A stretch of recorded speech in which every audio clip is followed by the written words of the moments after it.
ಇನ್ನು ಆ ಮಗಳ ಕೊಂದ ಅಮ್ಮ ಕಾಡುಗೋಡಿಯಲ್ಲಿ ಆಗಿರೋ ಅಂತ ಘಟನೆ ಇದು. ಈ ವಿಚಾರಕ್ಕೆ ಸಂಬಂಧಪಟ್ಟಂತೆ ಖುದ್ದು ಪ್ರಿಯಾಂಕಾಳ ಪತಿ ಪ್ರವೀಣ್ ಅವರೇ ನೇರ ಸಂಪರ್ಕಕ್ಕೆ ಜಾಯ್ನ್ ಆಗಿದ್ದಾರೆ. ಮಾತನ್ನ ಮುಂದುವರಿಸ್ತೀನಿ ಅವ್ರ ಜೊತೆ. ಈಗ ನೀವು ಹೇಳ್ತಾ ಇದ್ರಿ ಪ್ರವೀಣ್ ಅವರೇ, ಅವರು ತಮ್ಮ ತಾಯಿ ಸಹೋದರ ಅವರ ಪತ್ನಿ ಜೊತೆ ಕಾಶಿಗೆ ಹೋಗ್ತೀನಿ ಅಂದ್ರು, ನಾನು ಅನುವು ಮಾಡಿಕೊಟ್ಟೆ ಅಂತ. ಕಾಶಿ ಟೂರ್ ಓಕೆ, ದುಬೈ 5 ದಿನಗಳ ಕಾಲ ಹೋಗಿದ್ದಾರೆ ಅವರು, ಜನವರಿ 2ನೇ ತಾರೀಕಿಂದ 7ನೇ ತಾರೀಕು ತನಕ. ಅದಕ್ಕೇನಂತ ಹೇಳಿದ್ರು ನಿಮ್ಮ ಹತ್ರ?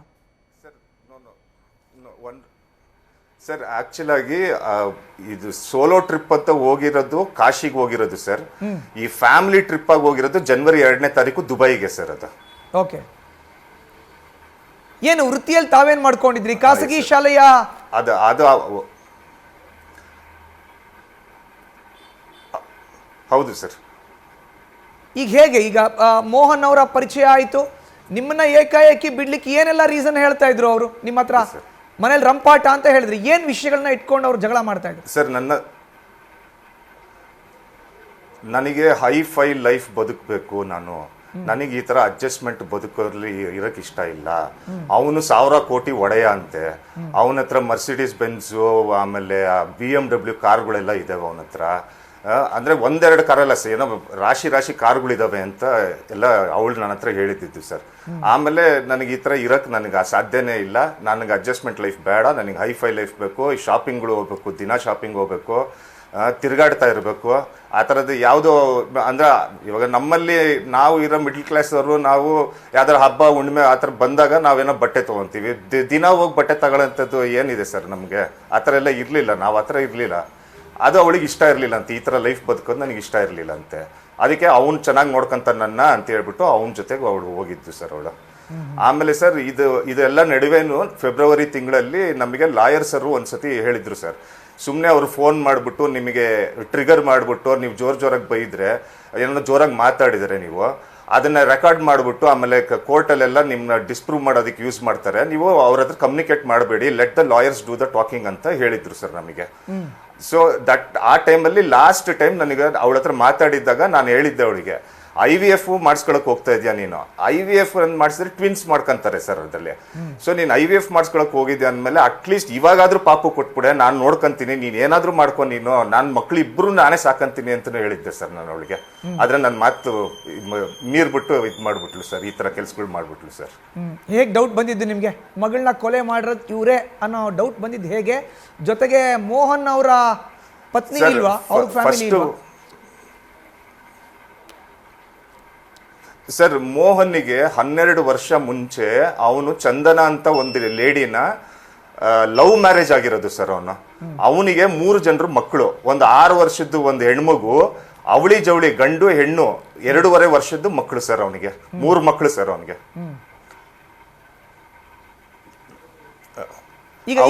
ಅವ್ರ ವೈಫ್ ಚಂದನ ಇದಾರಲ್ಲ ಸರ್, ಅವರು ತುಂಬಾ ಓದಿರೋರು ಸರ್. ಅವ್ರೇನ್ ಇವ್ರಿಬ್ರ ಮಧ್ಯೆ ಇಂಟರ್ಫಿಯರೆನ್ಸ್ ಇಲ್ಲ ಅವ್ರದ್ದು?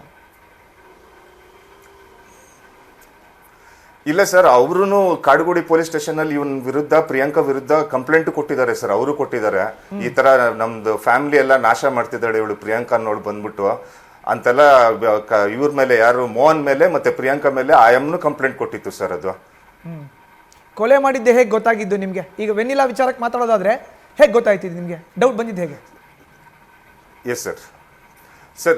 ಸರ್ ಫಸ್ಟ್ ನನಗೆ 25ನೇ ತಾರೀಕು ಬೆಳಗ್ಗೆ ರಾಘು ನಮ್ಮ ಬಾಮೈದ ಫೋನ್ ಮಾಡಿಬಿಟ್ಟು, ಬಾವ ಅದು ಏನು ಕೆಲಸ ಮಾಡ್ತಿದ್ರೆ ಎಲ್ಲ ಬಿಟ್ಬಿಟ್ಟು ನೀವು ದಾವಣಗೆರೆಯಿಂದ ಬೆಂಗಳೂರಿಗೆ ಬಂದ್ಬಿಡಿ ಅಂತ ಹೇಳಿದ್ರು. ನಾವು ಹೊರಟ್ವಿ ಇಲ್ಲಿಂದ ಸರ್. ಇಲ್ಲಿಂದ ನನಗೆ 300 ಕಿಲೋಮೀಟರ್ ಹತ್ರ ಆಗ್ತದೆ, ಅದೊಂದು 5.5 ಅವರ್ ಜರ್ನಿ ಆಗುತ್ತೆ ಸರ್. ಸೊ ಒಂದು ಸ್ವಲ್ಪ ತಡವಾಗಿ ಹೋದೆ ಸರ್ ನಾನು ಅಲ್ಲಿಗೆ ಹೋದಾಗ ನನ್ನ ಪಾಪು ಮುಖ ನೋಡಿದ ತಕ್ಷಣ ನಾನು ಕಂಟ್ರೋಲ್ ಮಾಡ್ಕೊಳಕ್ಕಾಗಲಿಲ್ಲ ಸರ್. ನಾನು ತುಂಬಾ ದುಃಖದಲ್ಲಿದ್ದೆ ಸರ್. ನಾನು ಹೇಗೋ ಮಾಡಿ ಆವತ್ತಿನ ದಿನ ನನಗೆ 2 ಪಾಯಿಂಟ್ ಗೊತ್ತಾಯ್ತು ಸರ್. ಮೊದಲನೇ ಸತಿ ಇವಳು ಏನಂತ ಹೇಳಿದಾಳೆ ರಾಘು ಹತ್ರ, ದಟ್ ರಾತ್ರಿ 11 ಗಂಟೆಗೆ ಪಾಪುಗೆ ಬಿರಿಯಾನಿ ತಿನ್ಸಿದೀನಿ, ಬೆಳಗ್ಗೆ ಎದ್ದಾಗ ಪಾಪು ಮೂಗಲ್ ರಕ್ತ ಬರ್ತಾ ಇತ್ತು ಅಂತ ಆಸ್ಪತ್ರೆ ಕರ್ಕೊಂಡ್ಬಂದೆ, ಆಸ್ಪತ್ರೆಯಲ್ಲಿ ಬ್ರಾಡ್ ಡೆಡ್ ಅಂತ ಹೇಳಿದ್ರು ಅಂತ ಒಂದು ಸ್ಟೇಟ್ಮೆಂಟ್ ಬಂತು ಸರ್ ಅಲ್ಲಿ. ಆಮೇಲೆ ಇನ್ನೊಂದ್ಸತಿ ಏನ್ ಹೇಳಿದ್ಲು, ಇಲ್ಲ ಪಾಪುಗೆ ಐಸ್ ಕ್ರೀಮ್ ತಿನ್ನಿಸ್ಬಿಟ್ಟು ಗಾಡಿಯಲ್ಲಿ ಮಲಗಿಸಿದ್ವಿ, ನಾನು ಮೋಹನು ಅದ್ಯಾವುದೋ ಕೋಲಾರಲ್ಲಿ ಕಾಫಿ ಡೇಗೆ ಹೋಗ್ಬಿಟ್ಟು ಅಲ್ಲೋಗಿ 2 ಗಂಟೆ ರಾತ್ರಿ ತನಕ ಏನೋ ಕೇಕ್ ಕಟ್ಟೆಲ್ಲ ಮಾಡಿ ಬರ್ತ್ಡೇ ಮಾಡ್ತೀವಿ. ಇವಳು ಪ್ರಿಯಾಂಕದ ಬರ್ತ್ಡೇ 23ನೇ ತಾರೀಕು ಇದ್ದಿದ್ದು ಸರ್. ಸೊ 25ನೇ ತಾರೀಕೇನೋ ಕೇಕ್ ಕಟ್ಟೆಲ್ಲ ಮಾಡ್ಕೊಂಡ್ಬಿಟ್ಟು ನಾವು ರಾತ್ರಿ ಬಂದ್ವಿ, ಮನೆಗೆ ಪಾಪುನ ಎತ್ಕೊಂಡು ಹೋಗಿ ಮನೇಲಿ ಮಲಗಿಸಿದ್ವಿ, ಬೆಳಗ್ಗೆ ಎದ್ದಾಗ ಪಾಪು ಇಲ್ಲ. ಅಂತ 2 ವರ್ಷ ಅವತ್ತು ಕೇಳ್ಬಂತು ಸರ್ ನನಗೆ. ನಾನು ಅಲ್ಲಿಗೂ ನಂದು ಲಿಮಿಟ್ಸ್ ನಾನು ಇದು ಮಾಡ್ಕೊಳಕ್ ಹೋಗ್ಲಿಲ್ಲ ಸರ್. ನಾನು ಸಿಟ್ ಮಾಡ್ಕೊಳ್ಳೋದು, ಕೋಪ ಮಾಡ್ಕೊಳ್ಳೋದು ಏನು ಮಾಡಿಲ್ಲ ಸರ್. ನಾನು ಕಾಯ್ತಾ ಇದ್ದಿದ್ದು ಪೋಸ್ಟ್ ಮಾರ್ಟಮ್ ರಿಪೋರ್ಟಿಗೆ ಸರ್. ಒಮ್ಮೆ ಪೋಸ್ಟ್ ಮಾರ್ಟಮ್ ರಿಪೋರ್ಟ್ ಬಂದಾಗ ನಾನು ಅದನ್ನ ಓದಿದೆ. ನಾನು ಇದು ಅಸ್ಫಿಕ್ಸಿಯೇಷನ್ ಅಂತ ಹಾಕಿದೆ, ಇಲ್ಲಿ ಒಬ್ಲಿಟರೇಟೆಡ್ ವಿಂಡ್ ಪೈಪ್ ಅಂತ ಹಾಕಿದೆ, blunt force trauma to the abdomen ಅಂತೆಲ್ಲ ಹಾಕಿದೆ. ಸರ್ ಏನ್ ಸರ್ ಇದು ಅಂತ ಇವರು ಸಬ್ ಇನ್ಸ್ಪೆಕ್ಟರ್ ಹತ್ರ ತಗೊಂಡೋದೆ ಪೋಸ್ಟ್ ಮಾರ್ಟಮ್ ರಿಪೋರ್ಟ್ ನ. ಅವ್ರು ಏನ್ ಹೇಳ್ತಾರೆ, ಇಲ್ಲ ಪಾಪು ಐಸ್ ಕ್ರೀಮ್ ತಿನ್ಬಿಟ್ಟು ಸೀಟ್ ಮೇಲೆ ಮಲ್ಗಿತ್ತಂತೆ, ಅದ್ ಬಿತ್ತಂತೆ ಕೆಳಗೆ ರೋಲ್ ಆಗಿ ಬಿತ್ತು, ಆಮೇಲೆ ಅಲ್ಲೇ ಮಲ್ಗಿತ್ತು 2 ಅವರ್ AC ಅಲ್ಲೇ ಮಲ್ಗಿತ್ತಲ್ಲ, ಅದಕ್ಕೆ ಏನಾರು ಆಗೈತಾ ಅಂತ ನಾವು ಇನ್ವೆಸ್ಟಿಗೇಟ್ ಮಾಡ್ತಾ ಇದೀವಿ ಅಂತ ಹೇಳಿದ್ರು ಸರ್. ನನಗೆ ಅವಾಗ ಒಂದ್ ಸ್ವಲ್ಪ ಸಂಶಯ ಬಂತು, ಏನೋ ನಡೀತಾ ಇದೆ ಇಲ್ಲಿ, ಸಮಥಿಂಗ್ ಇಸ್ ನಾಟ್ ರೈಟ್. ನಾನೇನ್ ಮಾಡಿದೆ, ಸೀದಾ ನಮ್ಮ ಅಕ್ಕ ಬಂದ್ಬಿಟ್ಟು ಚಿಲ್ಡ್ರನ್ ಸ್ಪೆಷಲಿಸ್ಟ್, ಅವರು ಲಂಡನ್ ಅಲ್ಲಿ ಇರೋದು ಸರ್, ಅವರು UK ದಲ್ಲಿ. ಅವ್ರಿಗೆ ನಾನು ಪೋಸ್ಟ್ ಮಾರ್ಟಮ್ ರಿಪೋರ್ಟ್ ನ ಸ್ಕ್ಯಾನ್ ಮಾಡಿ ಕಳಿಸ್ಕೊಟ್ಟೆ ಸರ್. 10 ನಿಮಿಷದಲ್ಲಿ ಅವ್ರು ತಿರುಗಿ ಫೋನ್ ಮಾಡಿ ಹೇಳಿದ್ರು, ಇದು ಮೋಸದ ಸಾವು, ಇದು ಅನ್ಯಾಚುರಲ್ ಡೆತ್ ಅಲ್ಲ, ಇದು ಆಕ್ಸಿಡೆಂಟಲ್ ಡೆತ್ ಅಲ್ಲ, ಈ ಬೇರೆ ಏನು ಅಲ್ಲ, ದಿಸ್ ಈಸ್ ಅ ಹೋಮಿಸೈಡ್ ಅಂತ ಅವರೇ ನನಗೆ ಫಸ್ಟ್ ತಿಳಿಸಿದ್ದು ಸರ್. ಏನು ಮಗು ಬಣ್ಣ ಕಪ್ಪಿತ್ತು ಅಥವಾ ತಮ್ಮ ಐಷಾರಾಮಿ ಜೀವನಕ್ಕೆ ಮಗಳು ಅಡ್ಡಿ ಆಗ್ತಾ ಇದ್ದಾಳೆ, ಆ ರೀತಿ ಎಲ್ಲಾನು ಇತ್ತು ಸರ್? ಅದೂ ಇತ್ತು ಸರ್. ನನ್ನ ಕಾಂಪ್ಲೆಕ್ಷನ್ ಸರ್, ಚಿಕ್ಕ ಮಗಳು.